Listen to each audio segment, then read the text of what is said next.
Fitri ya Rabbana Rabbi ya Bijamina Walidina Muslimin.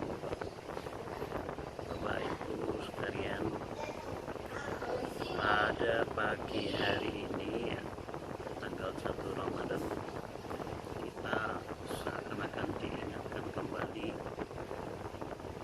apa yang kita cari dari puasa. Ada sebuah hadis qudsi yang tiap tahun pasti diulang-ulang untuk ditafakuri. Kullu amali ibni Adam lahu illa siyam wa innahu li wa ana azibihi asyamu junat. Itu sebuah diskusi yang kira-kira maknanya semua amal ibadah Bani Adam itu buat dirinya sendiri. Jadi udah ketahuan pahalanya. Sholat berapa mereka tinggal catat, sedekah berapa catat, menolong orang berapa catat oleh Allah. Kecuali saum, kecuali puasa, karena dalam hadis qudsi tadi Allah menegaskan asyamu li wa ana azim. Puasa itu hanya untuk dan aku sendiri yang akan memberikan ganjaran. Ada 5 faedah yang bisa kita eksplorasi dari diskusi tersebut. Yang pertama, bahwasannya puasa itu adalah ibadah untuk memupuk keikhlasan. Artinya apa? Kalau toh ibadah-ibadah yang lain, orang sholat pura-pura khusyuk-khusyuk, dikhusyuk-khusyukkan, bisa. Orang haji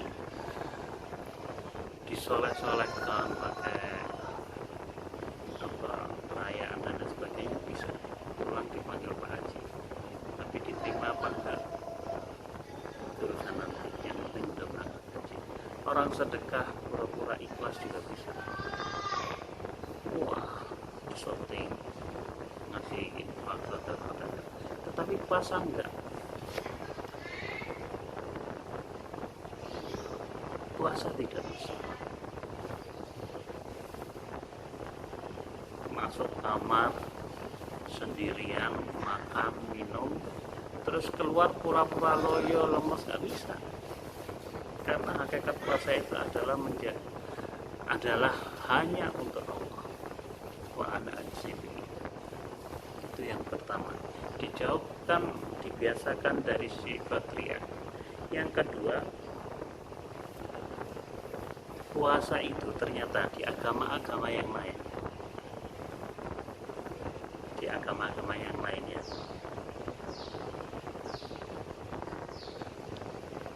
Tuhan itu tidak pernah menyuruh puasa, tidak pernah. Kalau toh ada orang berpuasa, bertapa dan lain sebagainya, itu bukan di kita, tetapi perilaku ahli-ahli agamanya.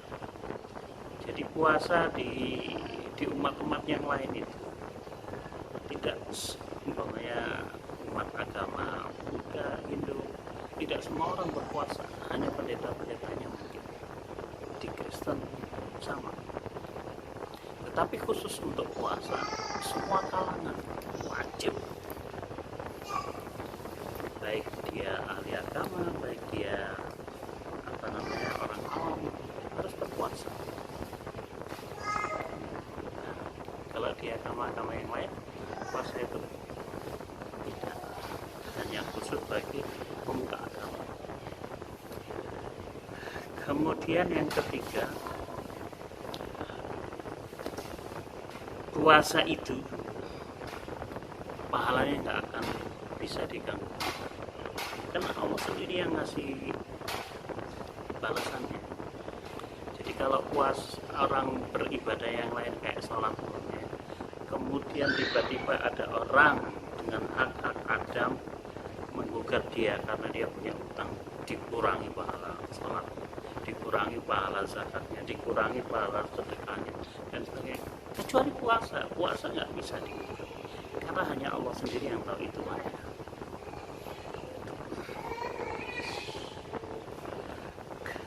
Kemudian ada satu hal lagi yang keempat yang sangat penting, ada sebuah pintu di surga yang namanya Royan. Pintu itu khusus hanya bagi orang yang berpuasa. Kalau ada orang masuk surga karena puasa, hanya bisa melewati pintu Royan tadi. Ketika semua ahli surga sudah masuk, masing-masing masuk dari pintu sedekah, pintu ada 7 pintu surga itu ya, ada Darussalam, ada Firdaus, tapi ada satu pintu yang namanya Royan, khusus bagi orang yang berpuasa. Kalau nggak berpuasa nggak bakalan bisa masuk situ.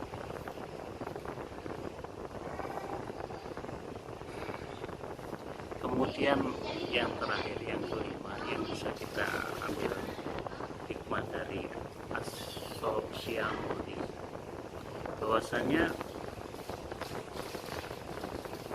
pahala puasa itu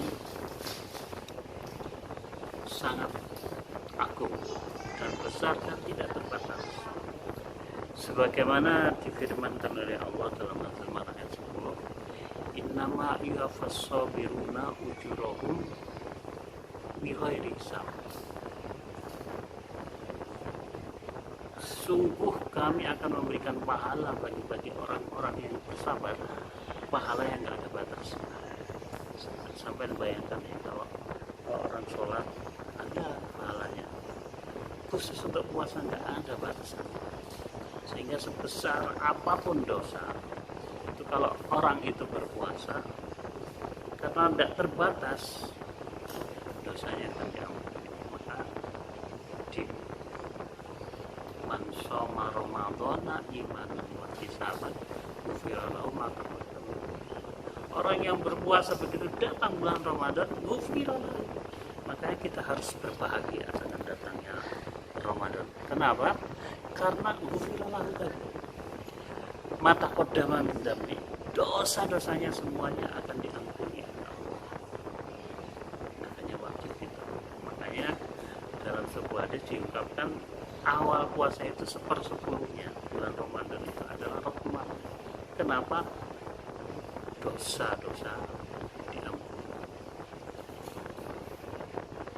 Demikian yang bisa saya sampaikan untuk teman-teman sederek guru-guru seluruh Indonesia. Selamat beribadah meskipun fokusnya di rumah, tetapi tetap pada tujuan, yaitu mencari ridho ilahi